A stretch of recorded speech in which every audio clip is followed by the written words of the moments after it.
बचपन में कुछ कहानियाँ ऐसी सुनी होती हैं जो अंदर तक घर कर जाती हैं और ऐसी रहस्यों से भरी एक कहानी है कुलधरा की। एक फलता फूलता खुशहाल गांव अब वीरान क्यों है, कहाँ गए सभी लोग, यही सब जानने आई हूँ the golden city of this country Jaisalmer, जहाँ कुलधरा की वीरानगी भी है और राजस्थान का जायका भी, जहाँ थार के टीले भी हैं और हवेलियों के ठाट भी, जहाँ सोने सा चमकता सोनार भी है और सुनहरा रेगिस्तान भी। लेकिन यहाँ कुछ देर ही भटकने के बाद मुझे एक सस्ता सुंदर टिकाऊ रूम मिल ही गया।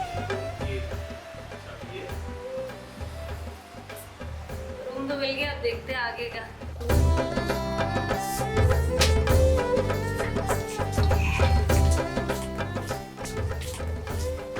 तो आज मैं हूँ राजस्थान के सबसे खूबसूरत और चुनिंदा शहर जैसलमेर में, जिसे गोल्डन सिटी भी कहते हैं। अब इसे गोल्डन सिटी क्यों कहते हैं, जब आप यहाँ आएंगे तो आप जानेंगे इतना खूबसूरत है, सच में लगता है जैसे हर चीज यहाँ सोने से सजोई गई है। यहाँ का फोर्ट, यहाँ का सैम एक एरिया है जहाँ पे डेजर्ट है, और यहाँ की खूबसूरत घर, दीवारें, दुकानें जो भी हैं सभी गोल्डन कलर की हैं। तो आप सोचिए एक बार जब यहाँ सूरज की रोशनी पहली किरण पड़ती होगी तो ये शहर कैसे चमकता होगा। तो जिस होटल में मैं रुकी हूँ वो है श्री गिरिराज, मतलब भगवान कृष्ण के नाम पे ही है। काफी सही बजट में रूम मिलता है यहाँ पे। मैंने बहुत सर्च किया, उसके बाद मुझे यहाँ पे पसंद आया। और जब आप यहाँ आते हैं ना तो फोर्ट की दीवार से ही लगा हुआ है ये होटल। और आप ये मत सोचना अगर फोर्ट के बिल्कुल पास है तो बहुत ज्यादा एक्सपेंसिव होगा, नहीं। यहाँ का स्टाफ बहुत ज्यादा पोलाइट है और यहाँ के जो ओनर है वो तो अमेजिंग पर्सन है, बहुत ज्यादा पोलाइट है, बहुत सीधे हैं। तो मैंने डिटेल में एक एक करके उनसे सब कुछ पूछा, मैं कहाँ जाऊँ, कैसे जाऊँ, कब तक रुकूँ, क्या करूँ। तो मैंने फिलहाल तो ये 3 दिन के लिए रूम लिया है, उसके बाद देखते हैं। निकलने से पहले याद आया कि भाई पेट पूजा भी तो करनी पड़ेगी, तो थोड़ा नाश्ता पानी करके निकलने वाले हैं यहाँ से। जैसलमेर में हमें ये समझ नहीं आ रहा था कि हम कुलधरा या फिर आगे जो सैम डेजर्ट है वहाँ कैसे जाएं। काफ़ी सर्च करने के बाद जैसलमेर में टॉप रेटिंग वाली जो बाइक जहाँ पे मिलती है हम वहाँ आगे धीरे धीरे करके, क्योंकि भैया बीच में एक तो दूरी बहुत ज़्यादा है, गाड़ी खराब होगी तो क्या करेंगे। टॉप रेटिंग वाली दुकान से ही लेना सही रहेगा। ये दुकान है जहाँ पे एक वायरल वीडियो देखा होगा, अरिजीत सिंह स्कूटी के साथ घूमते हुए थे जैसलमेर में 31 दिसंबर को, तो वो इन्हीं की थी, ये इन्होंने मुझे बताया। और अभी फ़िलहाल तो हमने ये वाली बाइक ली है। और आपका नाम क्या है?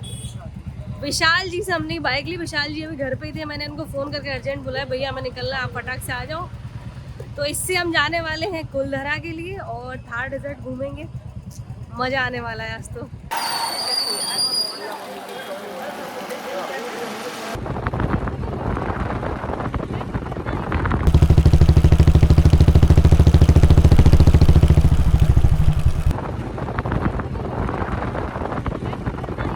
जैसलमेर से कुलधरा अप्रोक्स 20 किलोमीटर होगा। बचपन से इसकी कहानियाँ सुनी है, फिल्में देखी है, पढ़ा भी है। अब मेरी आंखों से बस कुछ ही दूरी पर है। रेगिस्तान के बीचों बीच में जैसलमेर के खाली रोडों पर बुलेट चलाने का मजा अलग ही है यार। एंड आई एम श्योर हर एक राइडर का सपना है कि उसे लद्दाख या जैसलमेर में राइड करने को जरूर मिले। Welcome to sums and dues. यहाँ से आपका डेजर्ट स्टार्ट हो जाएगा, मतलब इसको रोड को क्रॉस करने के बाद हमें डेजर्ट देखने को मिल जाएगा। और बाकी यहाँ छोटे छोटे गाँव तो देख रहे हैं, काफ़ी अजीब है ये गांव, मतलब मैंने इस टाइप के गांव आज तक देखे नहीं है। मौसम थोड़ा ठंडा है यहाँ का आज। ये हमारा पहला स्टॉपेज था। लोग कहते हैं कि ये सड़कें खाली रहती हैं, मुझे नहीं लगता ऐसा कुछ भी। गाड़ियाँ तो काफ़ी चल रही हैं यहाँ पे। गाड़ी चलाने का अलग ही मजा है, और जब तो गाड़ी बुलेट हो।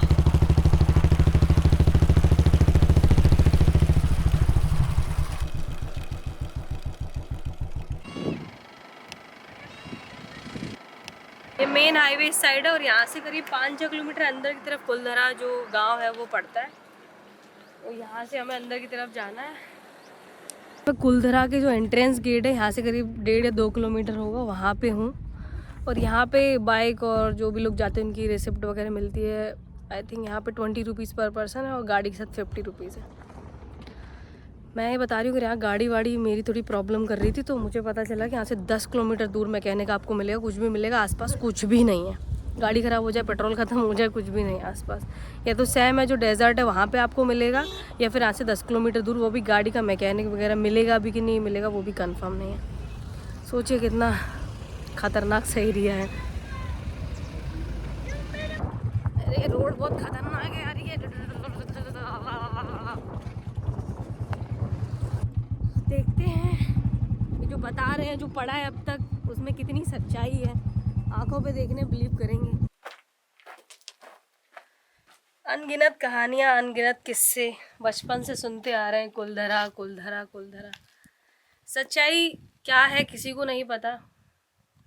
अनेक कहानियाँ हैं, अनेक किस्से हैं, जिसको जो समझ में आया, जिसको जो पता चला, उसने उन्हीं चीज़ों को साझा किया। सच्चाई क्या है पता नहीं। यहाँ आने के बाद कुछ अलग है और आने से पहले कुछ अलग था। यहाँ आके हार्ट बीट थोड़ी सी ऊपर है, जब पता चला कि किस तरीके से कोई अपने घर को छोड़कर रातों रात चला गया। कुछ कहते हैं कि 12 सालों तक यहाँ से वो लोग जाते रहे। ये तो अंत में पता चलेगा जब हम उस मंदिर वाले घर के पास पहुँचेंगे, जो कि यहाँ के मुखिया का था। कहते हैं कि वो लिख के गए थे यहाँ पे कि वो क्यों जा रहे, किस वजह से जा रहे, क्या वजह थी। पर कुछ भी कहो, कुछ भी कहानियाँ हो, ये समझ लो कि ये दर्दनाक है जो भी है। अपने घर से पलायन करना, जब लाइट भी नहीं थी, ना ही तो गाड़ियाँ थी, कई किलोमीटरों तक सफ़र तय करना। थोड़ा सा ऐसा है, थोड़ा सा मेरे लिए मन को छू जाने वाली चीज़ है।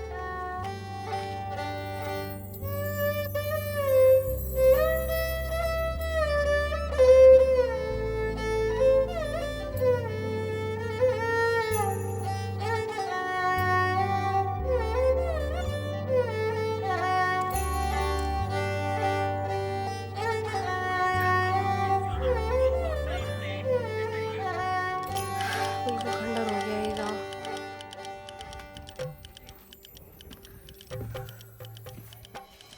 हमारे यहाँ कहावत कही जाती है, जिसकी फटी ना बीमारी वो का जाने पीर पर आई। मतलब ये होता है कि जिसके एड़ी में दरारें आ जाती है ना, वही जानता है उसका दर्द क्या होता है। हर कोई नहीं समझ सकता। तो घर खोने का, घर से निकल के कई किलोमीटरों का सफ़र तय करना, उसका दर्द क्या होता है वो वही समझ सकते हैं जिन्होंने घर खोया हो। कुछ लोगों के लिए एंटरटेनमेंट की जगह है, कुछ लोग इसको समझ पाते हैं। हर इंसान का महसूस करने का तरीका, समझने का तरीका अलग होता है। यहाँ से कुछ इस तरीके से दिखता है। अभी बड़ा फेमस वीडियो था कुलधरा की ऐतिहासिक दीवार को एक आदमी ने सिर्फ रील बनाने के चक्कर में पैर से लात मार के गिरा दिया था। तो प्लीज़ अगर आप ऐसी जगहों पे आ रहे हैं तो प्लीज़ ऐसा मत करिए। कुछ बैलगाड़ी जो थी वो ले गए थे वो लोग, कुछ बच गई थी, कुछ में से वो ये हैं।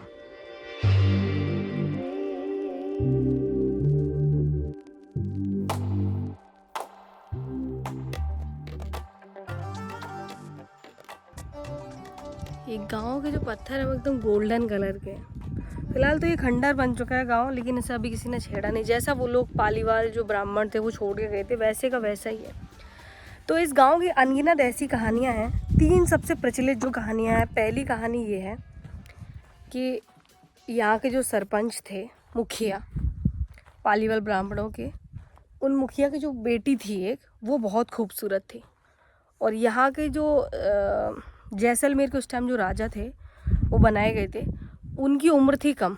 तो संभालने वाला एक सलीम सिंह करके थे, वो थोड़ा अय्याश किस्म का इंसान था। अब राजा की उम्र कम थी तो सत्ता उसी के हाथ में थी, क्योंकि राजा की उम्र कम है तो डिसीजन जो भी लेने उसी को लेने होते थे।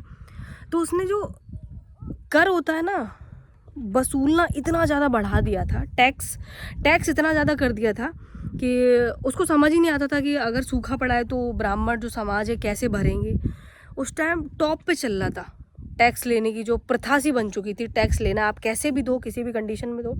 और एक टाइम ऐसा आया था कि यहाँ पे जो भी व्यापार था वो बंद हो चुका था, ठप हो गया था। बारिश का कोई पता नहीं, किसानी खेती भी कभी कभी होता है ना। आप अभी के टाइम देख लो, अभी जब इतनी डेवलपमेंट है, कभी कभी फार्मिंग में कुछ हो रहा है, कभी नहीं हो रहा है, पर उसे तो टैक्स से मतलब था। और जब ये बात आई तो उसके बाद ये था कि अगर आप टैक्स पे नहीं कर पा रहे हो तो दूसरी कंडीशन है। और उस लड़की पे उसका दिल आ गया, उसको किसी भी कंडीशन में उससे शादी करनी थी, या फिर जो भी उसकी इंटेंशन हो। तो जो ब्राह्मण समाज में ये होता है, वो ये चाहते, जो मुखिया थे वो चाहते थे कि हमारे जो गांव की बहू बेटियां हैं उनका जो शादी ब्याह है वो सिर्फ हमारे जो समाज है उसी में हो। लेकिन जो बंदा था सलीम, वो चाहता था कि भाई उस लड़की से शादी करना। अब ये तो पॉसिबल नहीं था। तो इसके बाद क्या हुआ, पंचायत लगी। तो रातों रात उन्होंने डिसाइड किया कि भाई हम मरना मंजूर करेंगे, लेकिन ये डिसीज़न जो भी है उस पर हामी नहीं भरेंगे, रातों रात ये गांव खाली कर दिया गया। दूसरा रीज़न ये आता है, कहते हैं कि सूखा पड़ने की वजह से ये गांव खाली हुआ। लेकिन अगर ये देखा जाए कि जोग्राफिकल जो कंडीशन है, ये क्लाइमेट जो भी इश्यूज़ आए थे, आसपास के गांव खाली नहीं हुए। सिर्फ यही आसपास के गांव क्यों खाली हुए? अगर सूखा था तो वहाँ क्यों नहीं था? वहाँ लोग कैसे सर्वाइव कर रहे थे? तो ये तो मुझे एकदम सही नहीं लगा जेन्युइन रीज़न कि भाई सूखे की वजह से खाली हो गए, या फिर भूकंप आ रहे थे। इतने सालों से बसा हुआ जो गांव, 200 परिवार एक ही रात में कैसे खाली कर सकते हैं? एक ही बार में सूखा पड़ गया। हर साल सूखे की प्रॉब्लम तो आती रहती थी, अभी भी कभी कभी आ जाती होगी। तो ये रीज़न था। तीसरा, एक कालो मूवी की शूटिंग हुई थी, उसमें बताया गया था कि यहाँ पे एक चुड़ैल रहती थी जो यहाँ के बच्चों को उठा ले जाती थी। तो आपने तो देखा होगा, पुराने ज़माने के लोग अंधविश्वास में थोड़ा सा ज़्यादा थे कि भाई भूत प्रेत की बातों में हो सकता है, ये रीज़न लग सकता है। ये कहानी थी 3। लेकिन सबसे बड़ी बात यह है कि आज भी जो पालीवाल ब्राह्मण हैं, देश के किसी भी कोने में वो कितने ही बड़े अधिकारी क्यों ना बने रहे, वो रक्षाबंधन को नहीं सेलिब्रेट करते। उसका रीज़न ये है कि जिस टाइम पालीवाल ब्राह्मणों ने इस गांव से पलायन किया था बड़ी विकट परिस्थिति में, तो उस टाइम रात में पूर्णिमा थी, क्योंकि लाइट का सिस्टम था नहीं, रातों रात उनको खाली करना था, क्योंकि टैक्स उनके ऊपर इतना ज़्यादा बढ़ रहा था दिन पे दिन। और वो जो सलीम सिंह था वो टैक्स बढ़ा रहा था, दुनिया भर की धमकियां दे रहा था। इस वजह से उन्हें रातों रात खाली करना था। और खाली करने के लिए उनको यहाँ से पलायन करने के लिए बैलगाड़ी थी, कोई गाड़ी वाड़ी थी नहीं, तो उनको अपने कंधों पे और बैलगाड़ी पे ही सामान लेके जाना पड़ता था। तो उन्होंने पूर्णिमा चुनी और उस दिन रक्षाबंधन थी। इसलिए जितने भी पालीवाल ब्राह्मण हैं उनका कहना ये है कि दिन हमारे लिए शुभ नहीं है, इसलिए देश के हर कोने में रहने वाले पालीवाल ब्राह्मण इस दिन रक्षाबंधन को नहीं मनाते। उनके लिए वो एक दुखद दिन है जिस दिन इतनी सारी चीज़ें छूटी। उसके बाद कहते हैं कि जब वो लोग यहाँ से गए तो वो इस गांव को श्राप देखे गए कि ये गांव और आसपास कहीं भी लोग यहाँ रह नहीं पाएंगे। तब से ये गांव ऐसा ही खंडर है। फिर ऐसा ही खंडर आ गया, देखभाल तो है पर ये फ़िलहाल तो खंडर ही पड़ा है, बड़ी बुरी हालत में है। भूत प्रेत का तो पता नहीं, क्योंकि जब मैं आई हूँ तो मुझे ऐसा तो कुछ सीन लग नहीं रहा कि वहाँ बहुत डरावनी है, ये है वो है। यहाँ पे लोग कैंपिंग वगैरह भी करते हैं, ऐसा तो कुछ लग नहीं रहा भूत प्रेत का। लेकिन हाँ, एक वो होता है ना, एक दर्द सा होता है कि भाई अपने घर खोने का दर्द क्या होता है, रातों रात छोड़ के चले जाना इन जगहों को। लेकिन सबसे बड़ी बात ये आती कि एक मुखिया के कहने पर पूरा गांव खाली कैसे हो सकता है? इतनी यूनिटी, इतना मतलब बात मानना किसी की। उस समय में होगा तब व्हाट्सअप वगैरह नहीं थे, तो पंचायतें लगा करती थी, तभी डिसीजन लिए गए होंगे कहाँ जाना है, कैसे जाना है। कहने को तो ये भी मतलब मैंने सुना है कि वो लोग जोधपुर के पास एक गांव है, वहाँ पे पलायन कर गए थे, वहीं रहे। अभी भी उनके जो परिवार के लोग हैं, जो नई पीढ़ी के, वो आते हैं यहाँ पे। उसके बाद कहते हैं कि उनको कॉलोनी दे दी गई गवर्नमेंट की तरफ से, अभी सरकार की तरफ से। अनगिनत कहानियाँ, अनगिनत किस्से, जितने मुँह उतनी बातें। तो ये 3 बड़ी प्रचलित कहानियाँ थी। पहला भूत की, दूसरा जो जालिम नहीं, मुझको जालिम निकल रहा है, सलीम सिंह की, और तीसरी थी यहाँ पे सूखा पड़ जाना, भूकंप आना, पैदावार की दिक्कत हो जाना। ये 3 कहानियाँ बड़ी प्रचलित हैं यहाँ पे। ये आप देख सकते हो कितना भयानक खंडर है यहाँ पे। डर भर का तो ऐसा कोई माहौल नहीं है। बचपन से सुना इस गांव के बारे में, किताबों में, वीडियोस में। आज खड़ी हूँ तो ठीक ही लग रहा है।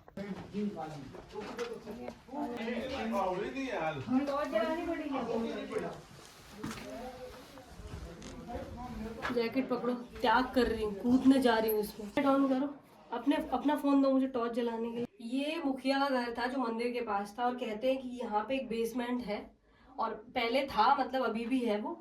उसमें क्योंकि तब लॉकर होते नहीं थे, ना ही बैंक थे, तो पैसे और जो ज्वेलरी थी वो कहाँ रखें, या फिर जो अच्छा फूड था वो, तो वो यहाँ रखते थे, इसमें, सिर्फ मुखिया घर में, क्योंकि वो मुखिया है भाई, वो तो सुरक्षा कर ही सकता है। ये वो बेसमेंट है। फिलहाल तो ये खंडर है, उतर के देखो, इसमें मैं चढ़ जाऊंगी फिर। उतर तो रही हूँ मैं।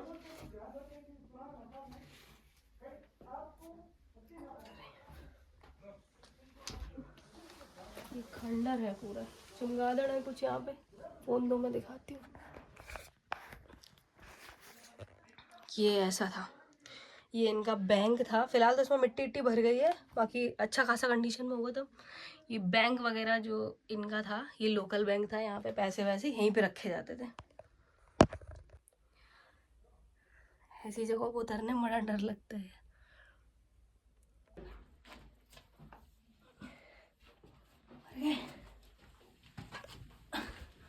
अच्छा था। मैं इस गांव के दक्षिण वाले एरिया में हूँ। कहते हैं कि इस जो आपको ये बाउंड्री दिख रही है, इस बाउंड्री के उस तरफ अभी तो बाउंड्री खींच दी गई।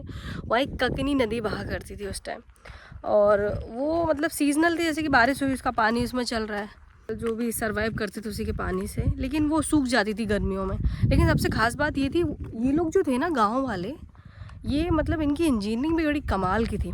जैसे कि अगर आप सोचो इस रेगिस्तान वाली जगह पे आप कैसे खेती वेती कर सकते, तो उसके लिए उन्होंने बड़ी जुगाड़ निकाल रखी थी। उसके लिए वो लोग क्या करते थे, जैसे कि एक गड्ढा किया गहरा नीचे स्थान पे, निचली जगह पे, और 3 तरफ से वहाँ पे दीवार उठा दी, या फिर उसको 3 तरफ से ब्लॉक कर दिया। और उसमें जब बारिश का पानी भर जाता था, उसके बाद दलदली एरिया हुआ करता था। उस दलदली एरिया को जब पानी सूख जाता था, वो मिट्टी थोड़ी सी फाइन जो होते हैं ना, फाइन सॉइल हो जाती थी, क्ले, हल्का सा क्ले चीज़, तो उसमें वो जौ गेहूँ इनकी खेती किया करते थे। सोचो, मतलब देख रहे हो आप। और उसी जो क्लेई सॉइल थी, फाइन क्लेई सॉइल, उससे उस मिट्टी से लोग बर्तन बनाते थे, अनेक अनेक प्रकार की आकृतियाँ हुआ करती थी उन पर। तो आप सोचो, इंजीनियरिंग में भी बहुत आगे थे। व्यापार के लिए यहाँ के लोग सबसे ज़्यादा जीवित रहते थे, वो कृषि थी, व्यापार, उसमें मिट्टी के बर्तन सबसे ज़्यादा।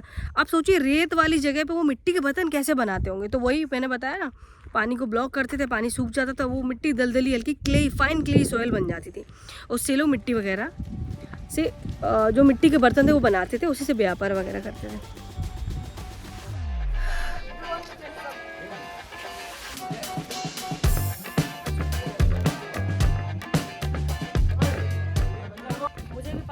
यहाँ पे एक बावड़ी है पीछे, जो कि आगे मुखिया ने बनाई थी जब सूखा पड़ता है उसके रिगार्डिंग। लेकिन वहाँ पे कुछ ऐसी चीज़ें हैं जो अविश्वसनीय है, जैसे कि वहाँ पे एक मूर्ति लगी हुई है जिसमें एक औरत ने बच्चा ले रखा है।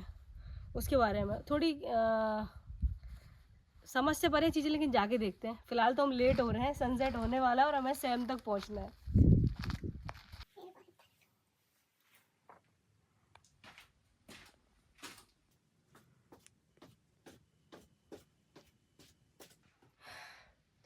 यही वो बावड़ी है। वैसे यहाँ पे 3 कुएं थे जो मेल यूज करते थे, और एक कुआं जिसमें फीमेल यूज करती थी।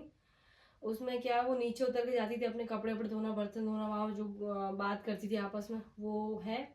और एक ये बावड़ी है। ये बावड़ी यहाँ के जो मुखिया थे उन्होंने बनवाई थी पानी वगैरह के यूज के लिए। जब सूखा वगैरह पड़ता तो उस पानी को यूज कर सके, जो भी यहाँ स्टोर होता था बारिश के मौसम में। फिलहाल तो यहाँ से आप देख रहे होगे अंदर की तरफ दब रहा है दोनों साइड। जैसे कि कुछ दिनों में ना इतना प्रेशर है कि ये पत्थर उचकने लगे, बीच से बहुत उचक गए, और ये इधर से भी ऐसे दब रहा है, ऐसे कि कोई ना कंप्रेस कर रहा है उसको। यही वो 3 कुएं हैं जिन्हें यहाँ के जो गांव वाले थे वो यूज में लाते थे। एक ये है, एक वो है, और तीसरा वो है। अब इनमें मेल फीमेल में डिवाइड थे। जिसमें नीचे जाने के लिए सीढ़ियाँ थी वो फीमेल के थे, जिसमें ऊपर खींचने वाला सिस्टम था मेल के थे, जिनमें हाथ से पानी खींच सकते थे ऊपर की तरफ। और जो बावली में मैं गई थी, वो कुआं है चौथा वाला, वो फीमेल के लिए थी, क्योंकि वो नीचे जाके बर्तन धो सकें, कपड़े धो सकें, अपने रोज़मर्रा की ज़रूरतें जो थी धुलने वाली पानी की यूजेस की, वो उसमें कर सकें। पूरा दिन हमने कुलधरा में बिताया, कुलधरा घूमा, यहाँ की चीज़ों को जाना, कैसे काफ़ी सालों पुराने के इतिहास को जाना, जो कि ASI की वजह से सेफ़ है। बाकी सब तो फिर टूट फूट गया होगा। एक डर है लोगों में, तो वो ज़्यादा 3-5 नहीं करते। बाकी अभी हम सैम डेजर्ट के लिए निकलने वाले हैं। यहाँ से सीधा हम वहाँ पहुँचेंगे, क्योंकि सनसेट देखना है वहाँ का। तो अभी लेट हो गए, हम 4 बज चुके हैं यहाँ पे। तो बस अपनी धनों के साथ हम निकलने वाले हैं। बाकी ऐसे भूतिया मुझे कुछ लगा नहीं। ऐसे वीडियोस में लोग बताते हैं यूट्यूब पे बहुत भूतिया है, ये है वो है, ऐसा कुछ भी नहीं है। हाँ, लेकिन बहुत दर्द है इन जगहों पे, क्योंकि वो लोगों ने जो पलायन किया, अपने घर को छोड़ा। ऐसे किसी से अगर आप रैंडम कह दो भैया तुम्हें कल घर को खाली करना है, तो भाई मर जाएगा आदमी। पूरा गाँव खाली हो गया, 200 परिवार खाली हो गए। सिर्फ किस लिए? अपने परिवार की एक लड़की की इज्जत को बचाने के लिए। वो नहीं चाहते थे कि अय्याश आदमी की गंदी नज़र भी उनके ऊपर पड़े। कहने वाले तो कुछ भी बोलते हैं, सच्चाई तो यही है।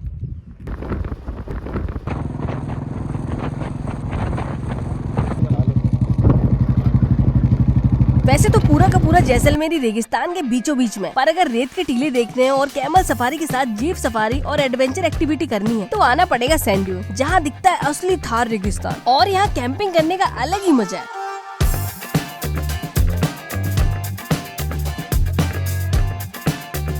ये देखो सुनहरा रेगिस्तान, सोने की तरह चमकता है जब धूप होती है। धूप मिली नहीं, होता है ना कि भैया आप सबसे खूबसूरत शहर जा रहे हो जहाँ पे सनसेट का मजा होता है, आपको रेगिस्तान मिलेगा, आप इतने महीनों की प्लानिंग करते हो, क्या होता है वहाँ के पता चलता है कि कुछ मौसम की खराबी की वजह से आप सनसेट नहीं देख सकते।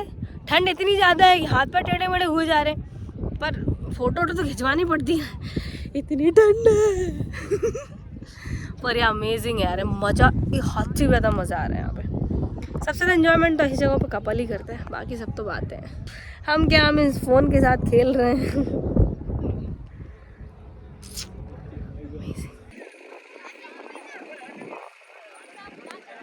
कैसा आप जैसलमेर में वो बारिश आ जाए, वो भी बहुत तेज, आप सनसेट देखने आओ, सनसेट भी ना हो।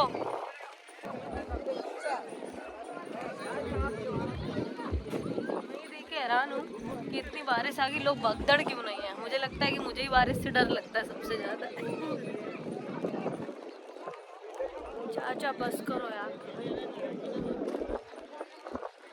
कैंप में लौटने के बाद अब तैयारी कल्चरल इवेंट जिसमें Rajasthani folk song and dance देखने को मिलेगा।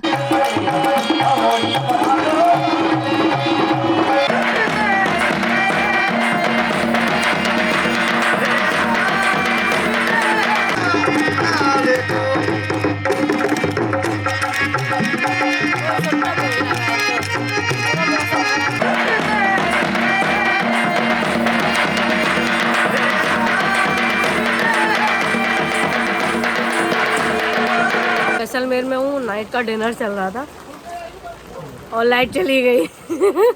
शिट यार, लाइट चली गई, बारिश हो रही बड़ी भयंकर, कुछ नहीं दिख रहा है। हो रही और लोग बेचारे बारिश की वजह से लाइट चली गई, सब एक दूसरे कैंप में घुसे हुए हैं। और मैं यहाँ पे खाना एंजॉय कर रही थी और भयंकर बारिश स्टार्ट हो गई। इतनी तेज़ बारिश हुई कि इलेक्ट्रिसिटी हो गई गोल।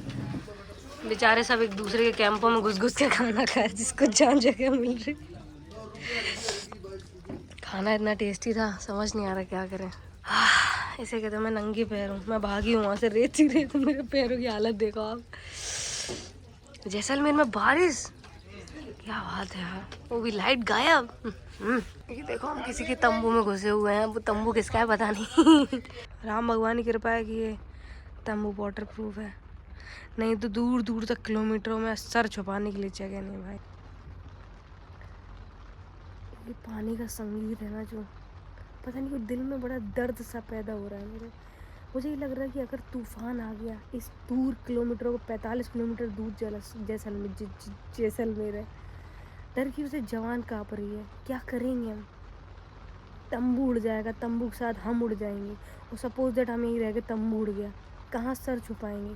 पत्थरों के अलावा कुछ नहीं, पत्थरों के नीचे मुंडी घुसाएंगे अपनी ताकि हमारी मुंडी फूट जाए। खाना खा रहे थे, इतना पानी आया, खाना कहीं, हम कहीं, जूते चप्पल कहीं, रेत पे नंगे पाँव भाग रहे थे। क्या करा जाए, क्या करें बताओ, क्या करें ऐसी परिस्थिति में? लाइट कब आएगी कोई पता नहीं, फ़ोन का 15% बचा है, टॉर्च जला जला के जी रहे हैं तंबू में। घर वालों ने रोका था, मत जा बेटा ऐसी जगह, लेकिन वो होता है ना कि बेटा को तो घूमने का शौक चढ़ा रहता है। सुनो आप, गेट बंद है, पूरा पैक हूँ, तब इतनी आवाज़ है। बाहर तूफान चल रहा है भाई। कहते कौन कह रहा है मुझसे कि जैसलमेर जैसी रेगिस्तान में सदियों से बारिश नहीं होती? एक बार मिल भाई, कल से मैं यहाँ उतरी हूँ ना, जब से तब से यहाँ पानी बंद नहीं, मैं क्या घूमूं? ये बारिश के बाद का भाई मंजर है यहाँ यार, पता नहीं सर्दी इतनी क्यों लग रही है, सब जगह पानी पानी है। अच्छी भली महफिल चल रही थी यहाँ पे लोगों की, लेकिन सब बंद हो गया। कुछ लोग तो भाई परेशान हो गए, अपने कमरों में ही कब्बालियाँ खेल रहे हैं। काफ़ी देर के बाद लाइट आई है। जय कन्हैया लाल की हो रही है यहाँ पे, हाथी घोड़ा पाल के जय कन्हैया लाल की। लाल की जय कन्हैया लाल की। गुजराती लोग इस कैंप में हैं। पानी अभी भी बरस रहा है यार, सीरियसली पता नहीं यार, ठंडी बहुत भयानक लग रही है। मतलब दिन में इतनी तेज धूप थी, अभी ठंडी लग रही है।